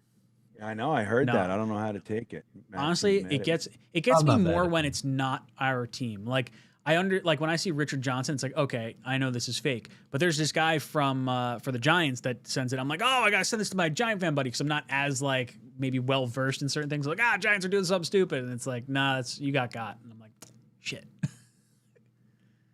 Why is that a thing? Why do fucking people engagement, baby? You make more money off clicks and likes and getting a rise out of people than you do telling the truth. The funny thing is that I was like completely mute like the first 2 days. I was looking. I just was like, I don't fucking feel like talking to anybody. And then I picked 2 things to repost, and they're both fucking horse shit. I'm like, you know what? I'm out. I don't like everyone. You guys aren't I don't playing like nice it anymore. Yeah. Swamp Ranger says, I just want a long, drawn-out answer from Bean about how bad we're going to suck this year. I don't think so. I think Bean's pretty optimistic right now. We're not in the blow it up mode. Who said that? This is Swamp Ranger. He says he wants a long, drawn-out answer from you. Fuck you. What am I, under attack all of a sudden? Matt's mad at me. Swamp Ranger's out in fucking Hawaii. So right now, Swamp Ranger's got his toes in the sand, and he's picking on me. Fuck you. Oh, no. You're living rent-free in his head, Green Bean. That's what I would like to think. That's right. There you go. See? No. I mean, look, I'm already drawing this shit out. So fuck, man. Hey, dude, nobody ever accused me of being succinct. All right, it's not my strong suit. Okay, I'm a wordy fella. Brian comes in and says, I'm worried about the 1-year deals. Will they want out next year? Yeah, possibly, but that's all right. We have so many draft picks. You're going to add an influx of talent. I think you have the guys that the regime wants around a little bit longer, locked in for, longer-ish deals with Asai with a 3-year deal, Minka with a 3-year deal, Demario Davis with a 2-year deal, Tavondre Sweat with a 2-year deal. Like, all these dudes are I'm fine on 2-year contracts. The 1-year contracts, you get guys that are playing for their next contract, so you're probably going to get the best ball possible out of them. The best case scenario is that these guys ball out and we either re-sign them or they ball out and they leave and we start getting comp picks in the formula. So this would be good problems to have. What was the safety we signed last year for 1 year? What was his name again? Andre Cisco. Yeah. He balled out. I can't believe he doesn't want to come back. Yeah. He sucked. Yeah, he was so fucking bad. I was actually like low-key excited about him. Yeah, I mean, honestly, like I felt like the free agent that we were all frustrated with the most ended up being the best free agent signing of the batch, and that was Stevens. Right. We didn't like the contract when it was signed initially, and by season's end, he was playing well. Yeah, it's a funny thing, man. But so these guys now, I don't know. Oh, he's in Swamp Rain. I'll let you get to the super chat. But anyway, yeah, I forgot what we were talking about. Now I'm just mad at Swamp Ranger again. Boys and girls, we're going to come back in just a second after a word from our sponsor. Guys, you've heard me talk about it. Mando. I want to talk to you about today's sponsor. Mando Starter Pack is perfect for new customers. It comes with the solid stick deodorant, cream tube deodorant, 2 free products of your choice, like the mini body wash and deodorant wipes, plus the free shipping. My bourbon leather body wash and the bourbon leather body spray are 2 of my favorites. They're in my rotation. I use them every single day. It's the best. And as a special offer for our listeners, new customers get 20% off plus free shipping with code TalkinJets. So please make sure you support the show. Maybe pick up some of that bourbon leather body wash or body spray that I was talking about and let them know that we sent you. Smell fresher, stay drier, and boost your confidence from head to toe with Mando. Mando, thank you so much for sponsoring the show. Boom! Keep my wipes nice and handy right next to me. I used my Mando lotion this morning. Had to freshen up before I went to work. Slap a little bit on the boys down south. Whew, nice and clean. Going out the house. Promo code Jets Talk. Talking Jets. Sorry. Wrong show. Swamp Ranger comes in. Swamp Ranger says, I'm in Southeast Asia now. Smells like shit. E. coli in food. Well, that's Jesus. what E. coli is, right? Well, yeah. I mean, E. coli is poop. it sounds like his own fault. Or I Why guess do you it's- go there? You were in Hawaii. I always wanted to go. We were supposed to go to Bali and Singapore for our honeymoon. And then COVID happened. Wound up going to Aruba instead. Never been to Southeast Asia. I want to move there. Tell me why I shouldn't move there, Swamp Ranger. I heard you can get a steak for $250. Ooh. All I might want. get E. coli though. Yeah, that's all right. You get used to it after you eat like 6 or 7 of them. Yeah, you get immune. Get immune.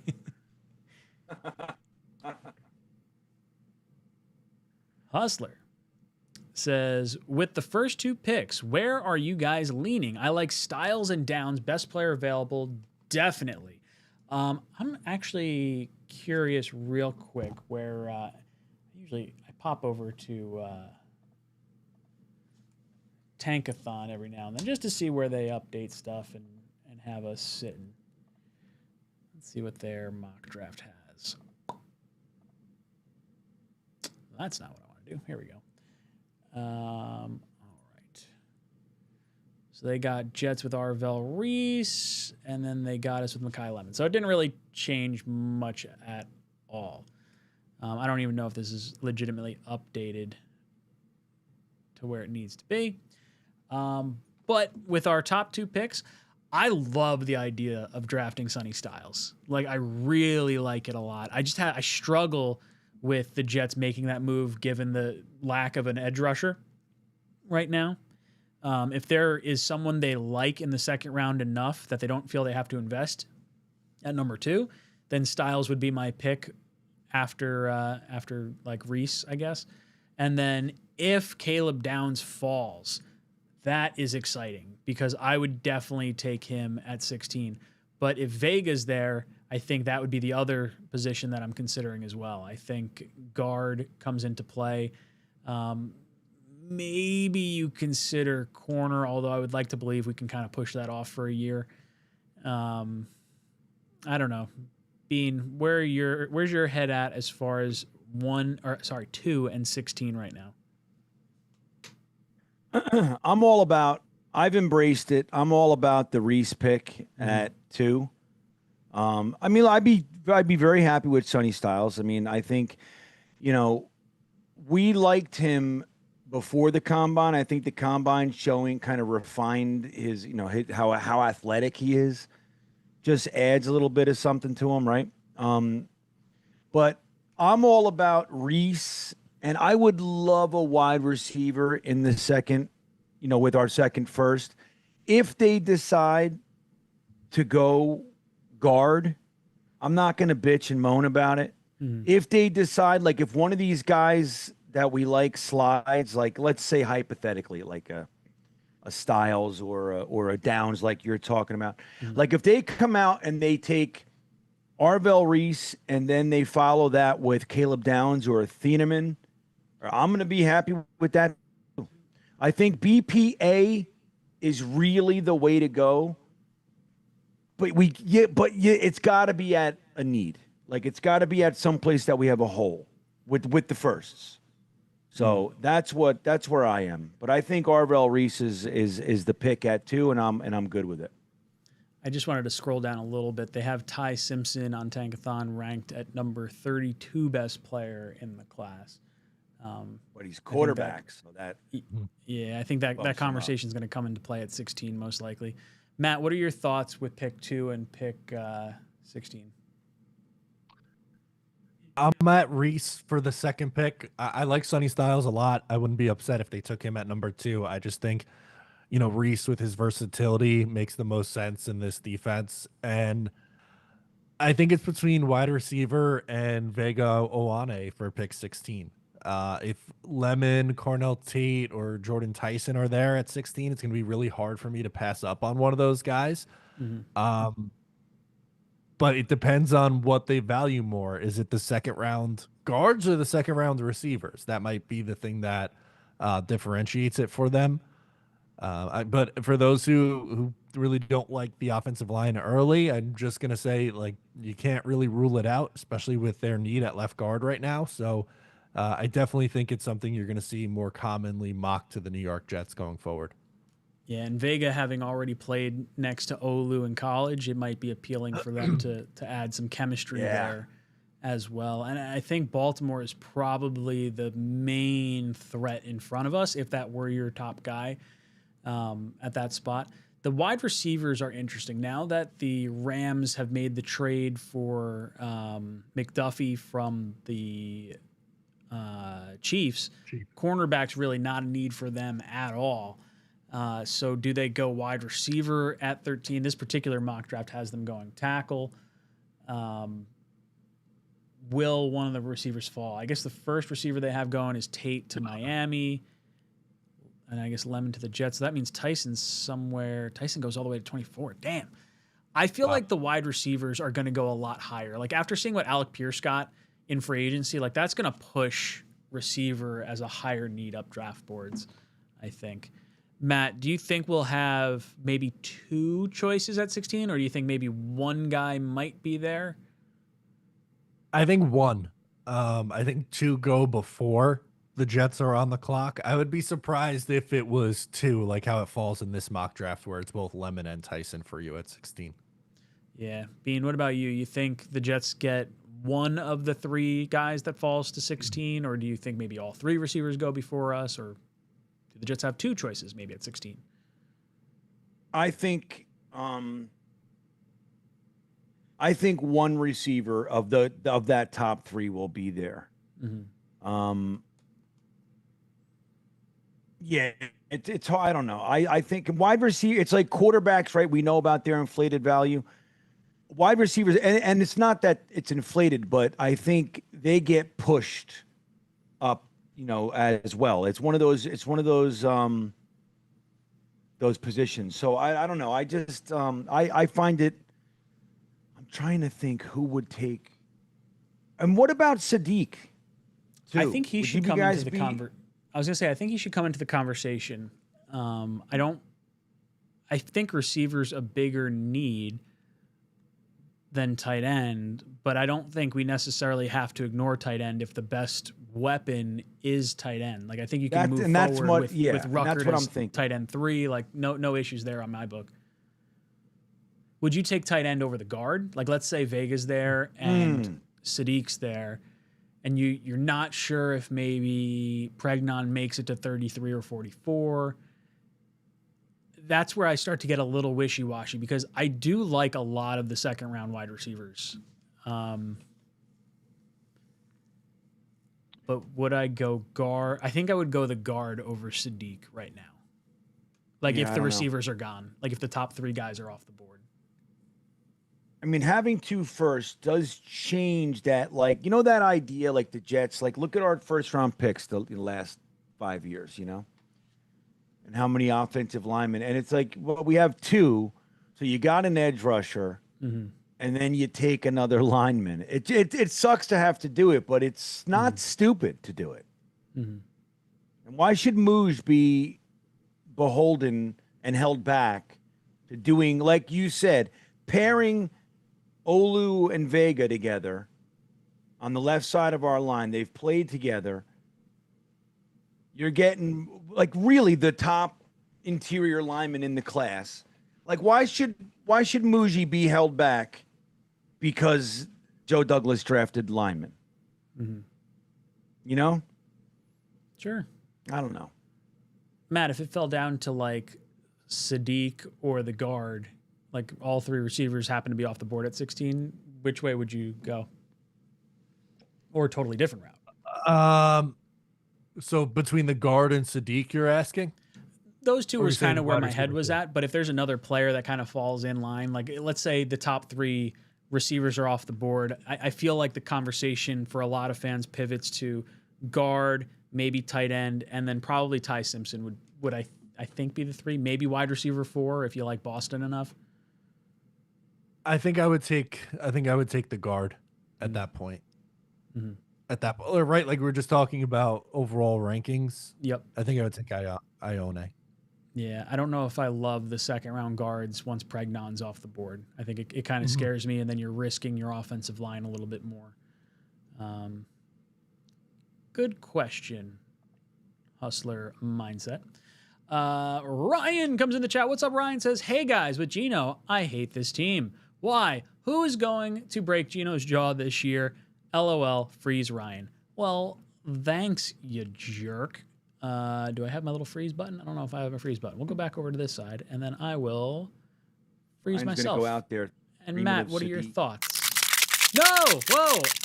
Oh, boo! Rigged. I changed my button to Rigged. Matt by mistake. Sorry, that was not intentional. I probably needed to fix that. So does the Matt button freeze Matt too? Oh, the Matt button would freeze Matt. Interesting. Fascinating how that works. Okay, well give me a second. How does freeze Ryan? Of course, my button and Green Bean's button works. just There we go. fine, I'm gonna right? fix this right now. I meant to fix it last time and I didn't do it. There you go. I don't think anyone's breaking any jaws. I think Aaron Glenn's going to have a tighter ship than year one Todd Bowles. What are you thinking, Bean? Todd Bowles didn't know what the hell was going on. He was like, I can't believe it. I thought we had Revis. We were going to the Super Bowl, but nope, his quarterback got his jaw broken. I don't know if we're going to have any of that either. I think, look, now that we got rid of Sauce Gardner and Quinnen, they were the threats to fucking knocking Geno out, I think. But yeah, I mean, I don't know. I wouldn't hold my breath. Hey, Ryan, don't forget, Geno Smith had like one of the worst offensive lines. Running game was no help. They traded Jacoby. So I'm all about that narrative, man. He's coming here. We're going to get 3,700 yards out of him and a playoff berth. That's what we're doing. I love it. I saw a really good tweet. I'm going to see if I could find it real fast. I didn't save it. Bastards.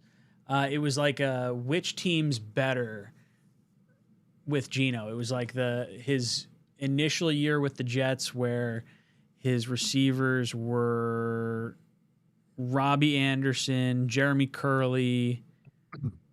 I think Cumberland was the tight end. Yeah.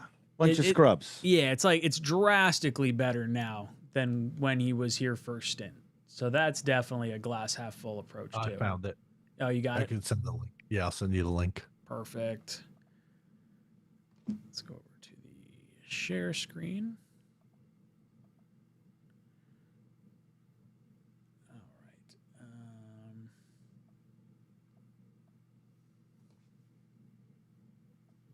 Oh, come on. What the heck? Sorry, I tried to click on this and it's throwing me for a loop. It was BetMGM that put it out.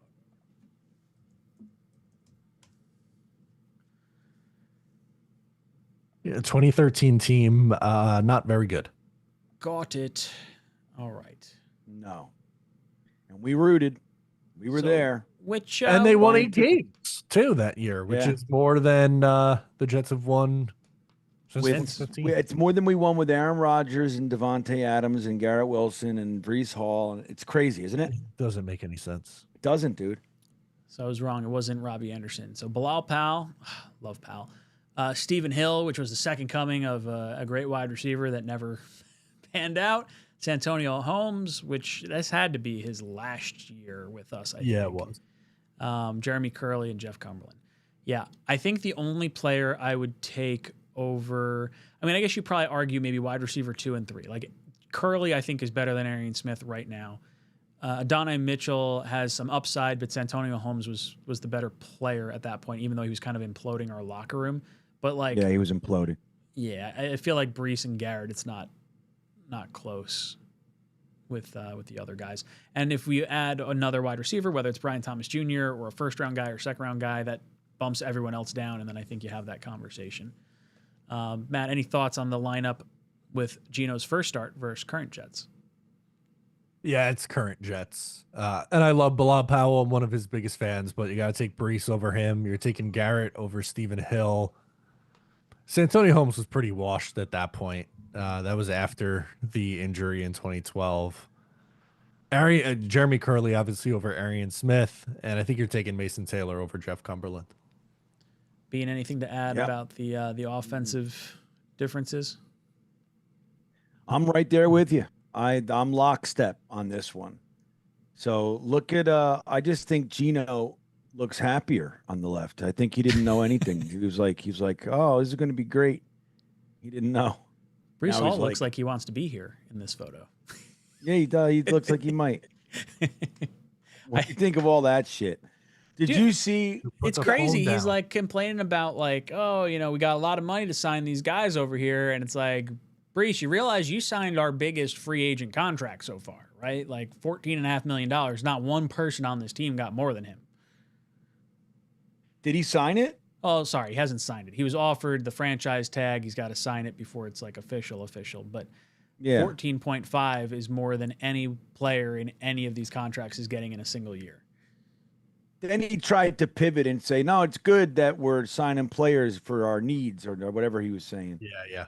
And then Dano made that fucking amazing avatar. Oh, it was so good. And he's like, I might Dude. use this as my, Yeah, my profile Reese picture. responded, I might make that my profile pic or whatever. That was great. It was so funny. I sent it to my buddies at work. I was like, this guy won a putter from our draft stream a few years back. Fucking putter. Dano. Oh, He's so out there good. putting. Good stuff, Dano. How often do you think Dano uses the putter? I'd like to imagine it's like an everyday kind of a thing. Like he comes home from work, puts a golf ball around a little Like, bit. you know what? I think so. Probably not. Let me use the putter. Yeah. I use my putter think every time I it's- play golf, which is relatively frequently. I Few think times if we asked Dano and he was honest, he would say, I want a putter. He said, wait a second. You guys never sent it to You me. didn't send me that. Blitzcrew's got the same putter. We got Eric Wait. in the chat. Eric says, hi guys, late to the party tonight with the hole at guard now. Is Ione looking like a possibility at 16, or do we wait until Saturday, 4th round for BPA? RIP Matt Snell. I did not see that. by the Yeah. way. That's sad. I think Ione is definitely in play at 16. I think he would have been in play if we brought back Simpson and AVT, but with us having such a big hole at guard right now, I mean, to me, it's a top 2 round need until something changes. If you trade for a guy, if you pick up a free agent that we all like, then maybe that shifts the need window. But right now, I think 16 receiver and guard are probably the 2 sort of penciled in options at that spot, with the one you don't go with as like the pick at 33 would be my assumption. Matt, anything as far as your thought process with where guard ranks in the top 4 picks of our draft? I definitely think Ione is a possibility at pick 16. But if they don't take one at 16, I don't know if they could wait till the 4th round. They might have to do it in the 2nd round with one of the guys that you like Pregnon at 33 or something like that. DeSantis, one of Yeah, those guys. Basantes is another one on day 2. So I don't think they could afford to wait until day 3 unless they're gonna sign a veteran guard tomorrow or something like that. But at this point, yeah, I think guard is absolutely in play. Bean, what are your thoughts on the guard position? You think it's like, where would you address that in an ideal world? Well, where would I address it? Again, like you guys are saying, it really does depend on what we do. It's day 2 of free agency. Lots can happen. Lots, from signings to trades to all kinds of fun shit. Balloons, all kinds of things can happen. Assuming, like you said, Ryan, as of right now, assuming nothing changes from right now, it is a priority need. Losing, and again, we didn't lose them, but choosing not to bring back Simpson or AVT creates a scenario where it is priority. But look, you know what's funny? If we do use pick 16 on a guard, right? So you got first round pick, surrounded by, and then you got Tippmann, 2nd round pick, and then 1st round pick, and then you got Myers stuck in there. Could that really be what we're doing? Like, I mean, they did it last year, but that wasn't the plan. You know what I mean? It was just what happened. You think that's the plan, or are they going to use that 4th round? What we're talking about, like, you know, Myers is there, but upgrading center could also be considered a priority. You know, Myers at depth is fantastic. Myers at starting is a weak link in a line full of premium picks. No? Yeah, I think so.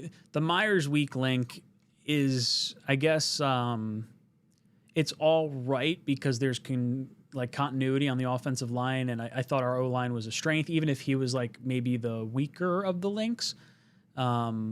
I like the idea of going guard early, whether that's 16 or 33, and then I like the idea of adding a center on day 3 that can, you know, sit behind Myers, and he's coming up through the pipeline, and, you know, eventually could take over. Would be probably my ideal situation. I still want to bring back Max Mitchell.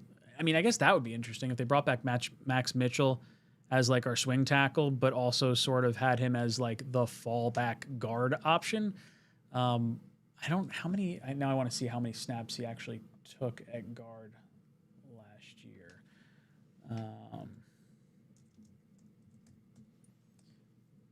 That doesn't scream like solution to me. Oh, he didn't have many snaps at all. He didn't have any at guard last year. I didn't think so. Yeah, nothing at guard.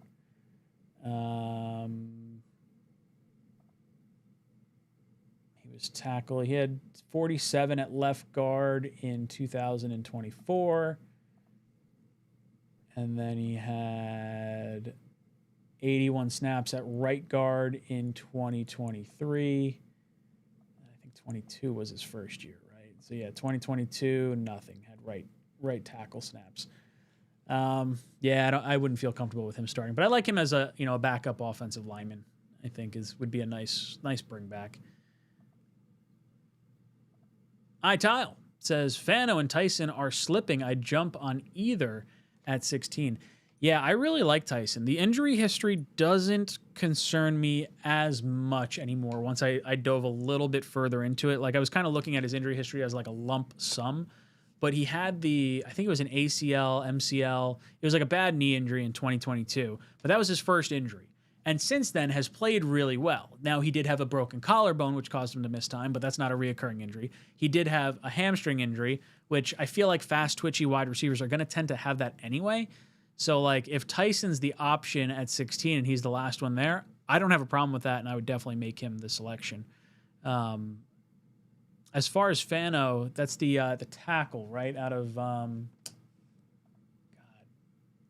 Yeah, but I believe with his size, he's expected to move to guard at the next level. Yeah, I mean, this particular mock has him at 6 to the Browns, but they just added the kid from the Packers. So I guess, I don't know. I guess they could still add another guard, right? I'm fine with interior offensive lineman at 16, if that's what it has to be. That or Tyson. If Tyson's there, that would be my pick first. Matt, any situation where a receiver is on the board and you're not taking them, I mean, I guess it's probably short of like maybe a Brian Thomas Jr. trade. Like, let's say we gave up 44 or 33 for one. That's probably the only way you'd pass on receiver in the first. I was going to say, assuming the state of the receiver room is the same as what it is right now, it would be very hard to talk me out of taking one of those 3 guys. Mm-hmm. Bean, what about you? If, let's say one of the 3 receivers is there any thought to O-line at 16, or are you jumping on the receiver at 16? Again, it really depends on what we're looking at. Like, you can't go into this season like trying to patch me, like a patch. Yeah, like a patchwork. Like, I don't know, we'll be fine. Like, you're bringing Geno Smith in, you got Garrett Wilson, you're gonna draft another wide receiver, and he's gonna get killed every fucking play. Like, I don't know. I think they got to do something at guard in free agency, I would think, or then expected at 16. That's what I would say. Boys and girls, hit that like button. Man, we are towards the end of our show. Holy smokes. Hit that like button, boys and girls. For every 10 likes we get on this video, we're going to be picking a hat, shirt, mug qualifier. But it's not really hat, shirt, mug qualifier this week because we've got a new shirt in the building. Yeah. And it's BAM! Love it. Talking about Mr. Dom C. We love him, but he's wrong. It's all right. He's wrong about this one. Can't be right about everything. And Yep. Dom is wrong. You got to draft a kicker. Draft a kicker late. And as Bean and Matt have said in the past, it's not like you're taking a kicker every single year. You just got to hit on it once. Then he's good for like 10 years. I know. Literally, the argument makes no sense to me. Like, in the 6th round, you're talking about guys that are unlikely to contribute. Unlikely. Usually, Best case is special teams, right? Not to minimize it, but that's what we're looking at. You're looking at depth guys. Most of them are off the team in a few years. Dude, you're guaranteed a starter. You're guaranteed the best in the country. Like, just take your fucking... I don't get it. And like you said, it's 10 years later, you still got him. If you did it right. Yeah. Would you rather Tyler Barron for a year, or not even a year, trade 2/5 for Tyler Barron and get what you got out of him? Or would you rather throw 1/6 at a kicker and have him for 10 years? Like, right. there's no, like, I don't understand how teams don't draft kickers more frequently. I shouldn't say frequently, but like, why teams are against drafting a kicker at all. Plus, it's going to be way cheaper, right? I don't like it in like the 2nd, 3rd, 4th round. No. Yes, I agree. But there's a difference in the 6th and 7th, if you ask. I know. Every time we do this, somebody goes, Nugent. I'm like, oh my God. Second We're round. not talking about Not the same second thing. round pick. It's not the same, like Matt said. Now, that said, if you go 2nd round kicker and he's really good and you have foregone Elijah Moore or Stephen Hill or Devin Smith, we could kind of rattle off a whole. As long as you hit on the pick, you're not feeling so bad. But it should be a day 3 pick. That would be the move. Matt, could you head over to last week's stream, see if we got any timestamps over there? We do. Gohan Angered says Concepcion would be better than Lemon. Are you guys like weirded out by Lemon's combine presser at all? Like, did the like Kai snake slither kind of thing? Apparently his interview process wasn't very good, which could be a smokescreen, I guess. It could be something. Maybe we're the ones spreading that rumor. Trying to get him to follow us. Maybe. Yeah, I don't know. We all saw it. Tyler Barron sucks. I'm with you, Paul. Green Bean, you ready for some names? I was all night until right now. Okay, yes, I'm ready. All right. Gangrene 44. All right. Kyle Donkersloot.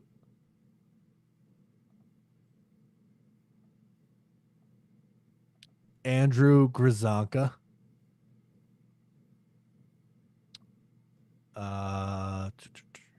Kevin Callahan. Eric Craig. Hennessy Heisman. Sing Sing. Wow, a lot today. Jason Ratcliffe. And that's it. I'd like to point out that our favorite draft analyst, Mr. Dom C, is in the chat. He says, "Hey, bozos."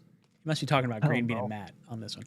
How many rookie kickers drafted in the past 5 years? Oh, sorry, I got to move this up.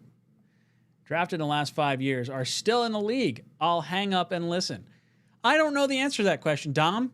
I don't care. I'd have to look at it, but it's not. That's why he asked it. Because It's he probably knows we zero. can't I'm answer sure he ain't no It's not dummy. zero. There's no way. It's no way. Probably low. Probably low. How many kickers were drafted in the last 5 years? That's what I'd like to know. How many were drafted? Let's go. How many?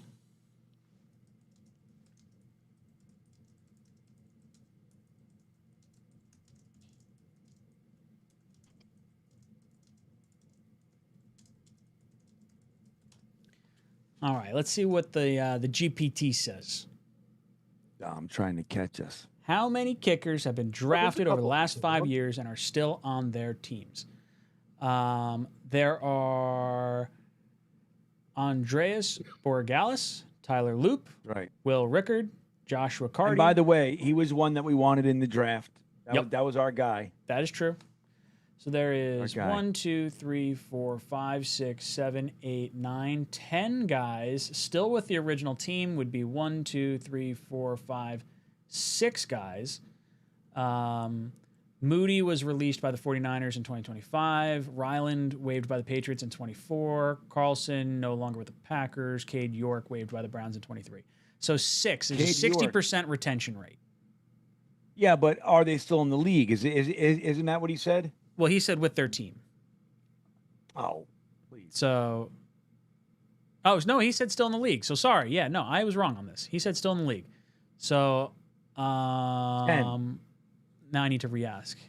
Are they all still on active rosters?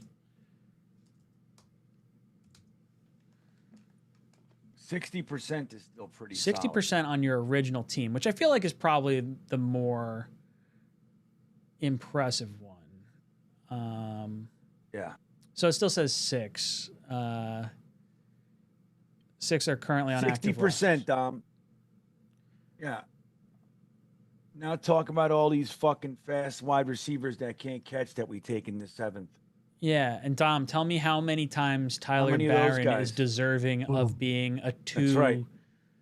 pick trade up candidate. Boom, roasted.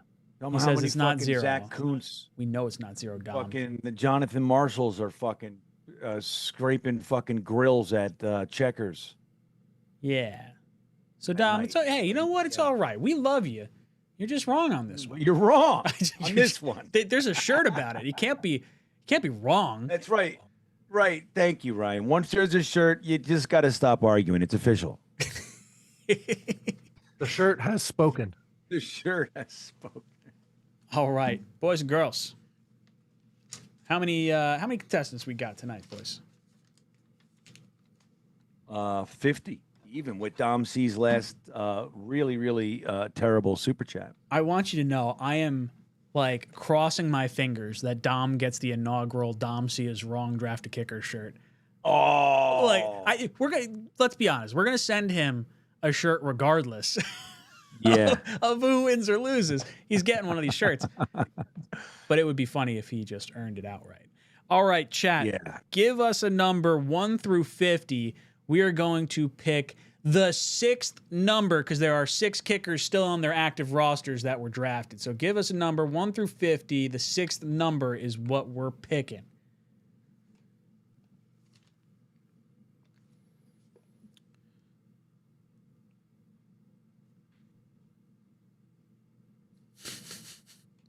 $45. Who's 45? 45 is Kevin Callahan. Kevin Callahan. One of the time stampers. One of the time stampers. Well, Kevin, if you're listening to us, you are our winner tonight. We're going to spin the spin wheel, but if you would like to get a 𝐷𝐲𝐚𝐬 is wrong draft kicker shirt, we'll send you that one if you don't like whatever the prize is. Let's hit the spin wheel. What is it? No! Oh, That's a jersey. That's definitely a jersey. Let me see. I can't. That's our first jersey. That's 100% a jersey. hold on. Zoom in. Chat. Let me know if that's wrong. I think that's a jersey. It's taken us like 3 years to hit Hold the on. jersey. Hold the phone, folks. I think that's a I jersey. think you got it. I'm looking at the tip of that jet, and that looks like that is more in the green than is not. Wow. Kevin Callahan. That's it. That's Where were you when our first jersey was given out? Seriously. Free agency. Geno Smith Day. Congratulations. You're not going to get any jersey that you want. We're going to send you a Geno Smith retro jersey at this point. that's right. A Titans one. No, you can you get a jersey of your choosing. And or a 𝐷𝐲𝐚𝐬 is wrong draft kicker. Either one. You can pick whichever you prefer. Let us know whichever player you want, or if you want to, hang tight and wait for the draft and maybe get one of those guys, let us know either way. But Kevin Callahan, first jersey winner. Oh, see, Eric Samuelson in the chat says Trey Smack jersey. Draft a kicker, get the jersey. There it is. I like that. I like it. Send him an AVT jersey. They're discounted. We didn't say which jersey. Yeah, they're you half get. price. Oh, man, that was fun.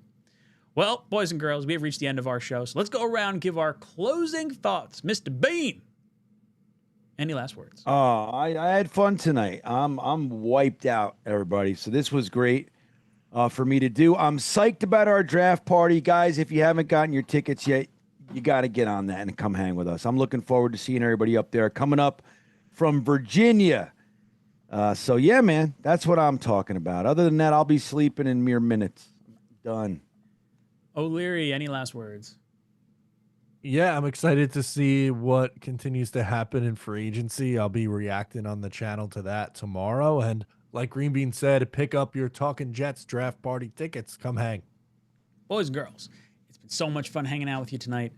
Free agency, while we don't have the big names in there, I think we are doing the right thing. We're not overextending our salary cap. We are plugging the holes. We are setting ourselves up to go best player available in the draft, and we are raising the floor of where this team was. So does it work out for us? Who knows? I don't know. But I am looking forward to seeing how this team could get better week over week and day over day. Hopefully we sign a guard in the coming days. We'll feel a little bit better. Maybe there's a Brian Thomas Jr. trade coming down the pipeline. But we'll be here next week talking Jets, 8 o'clock to 10 o'clock. JETS.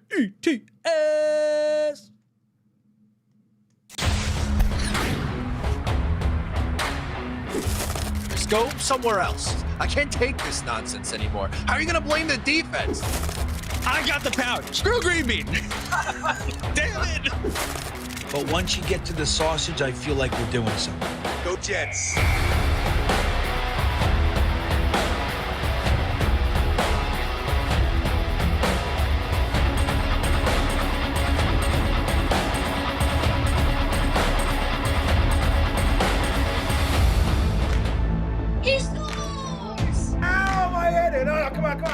What would you give up to see a Jets Super Bowl? All of my friends and family.